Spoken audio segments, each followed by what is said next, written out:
Hi everyone, my name is Sarah Bear-Eberhardt and I am going to take just a few moments here to talk to you about how to set up a test bank of questions that you can use for quizzes and tests in your Carmen course.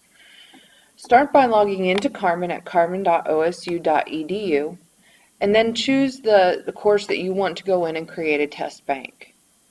Once you are in, please select Activities and then click on Quizzes. Once you are in the quizzes area of Carmen, please select Question Library. This is where you are going to create the bank of questions that you want to store in your course. To create a question, click on the Go button, and a drop-down menu will appear of multiple choices that you have to select the type of question.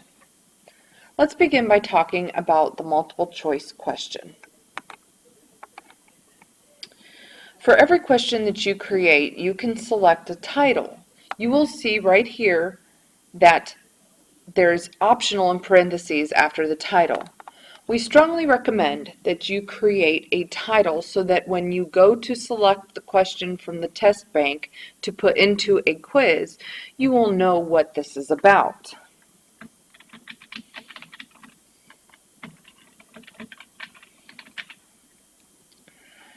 Next, you will see a red star after the word points.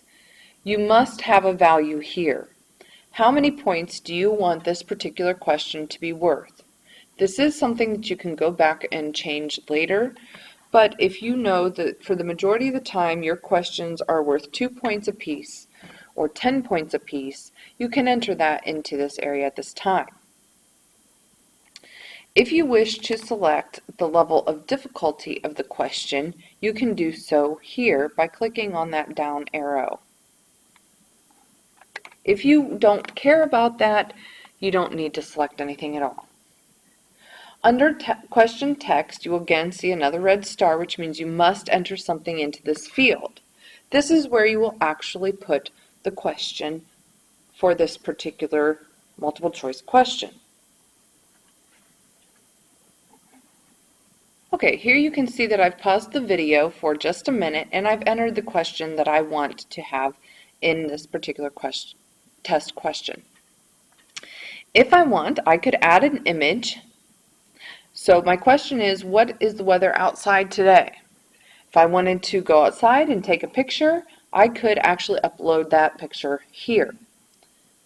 If you have a picture that you have put into a test question, it is a good idea to enter in some kind of description for accessibility reasons.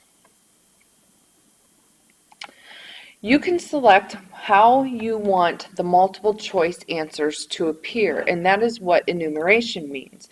Do you want it to have A, B, C, D, E, F, etc. in caps, non-caps? Do you want Roman numerals or numbers? You can also select how it appears. Do you want a vertical list, a horizontal list, or a drop-down menu? Would you like the answers to be randomized, or do you want them to appear in the same order for each student? I'm going to select randomized. This does assist us in reducing students sharing answers. For example, if they just wrote down their answers as they took the quiz, then handed their answers off to another student, if it's randomized, the answers are not going to be the same each time. The options of what to choose will be, but they'll be in a different order. Now I'm going to enter in the answer options. In each one of these boxes, I have 1, 2, 3, and 4 options at this point right now. I can add more options by adding an option, and I can tell it how many more answers I want to add in. For the purposes of this question, 4 is enough. I'm going to go through and I'm going to put in answers in each one of these boxes. Okay, so you can see that I have entered in values for answer The first one is sunny, the second one is rainy, the third one is snowy, and the final option is who knows, it's Ohio. So we're going to scroll back up and now talk about the weight of each question answer. Carmen uses weights for the value of how much an answer is worth. So if this is not the correct answer, if sunny is not the correct answer, I want to leave 0 in because that means the student would receive 0% of the point value if they select sunny. If they select rainy and it is also the incorrect answer, again I want to leave 0. If they select snowy and it is again the incorrect answer, I want to leave 0. But who knows, it's Ohio is the correct answer. I want to put in 100.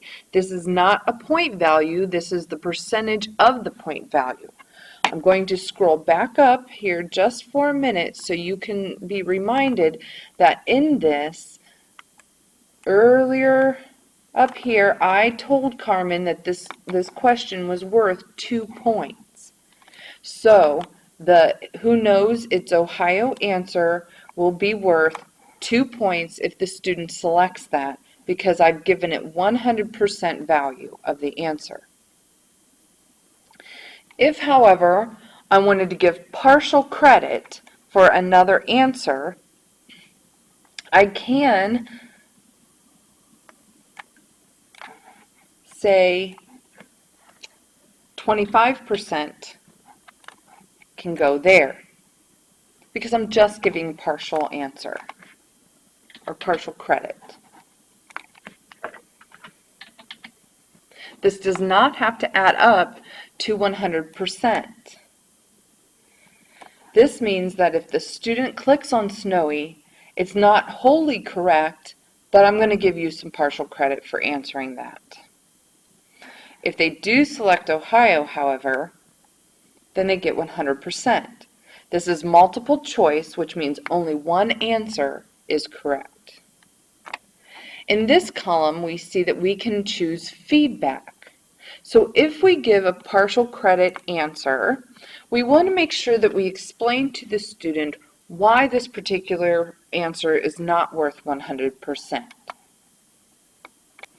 You can see that I've paused the video just for a minute to go through and type in some feedback that my students would receive if they selected the certain answers. So if my students selected sunny, they would receive this feedback on their answer. Same thing with rainy. Same thing with snowy.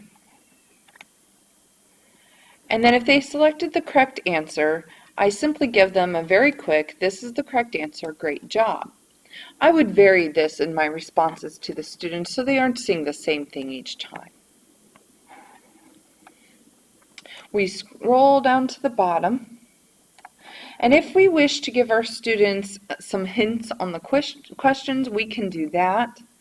And if we wish to give them more feedback, we can do that as well. But if you're satisfied with this, you can click Save and New to create a new question, Save and Copy if you wish to create a copy of the question, or just save. And you now have a question in your question library.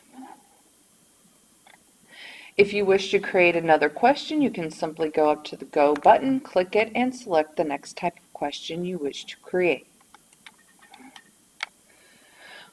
We will take a few more minutes in other videos to go through and explain the different types of questions and the various options that you have to choose from. But for now, that is the basic steps that you take to create a question in your question library.